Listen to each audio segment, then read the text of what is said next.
Your Honors, I would like to invite Muhammad Huzaifa. Please come on the stage and deliver the speech before us.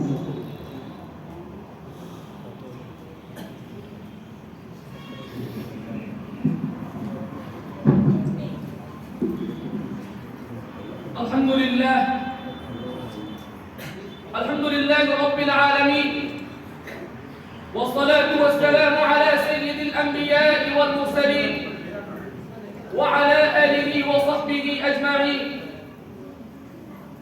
May praise be to Allah, the creator of the worlds, and peace and blessings be upon his Prophet Muhammad, the head of all messengers, upon his family and all his companions. Dear audience, I will shed some light on the subject that Islam brought about the educational revolution in the world. Nowadays, education is considered to be a gift of this modern age. But in fact, it is only Islam which laid down the foundation of education and took it to unknown heights.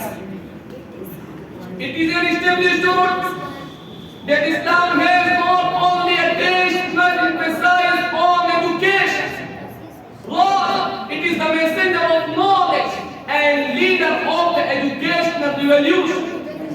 Other civilizations put education in the category of necessities of life, but Islam regarded it as most necessity of each human being.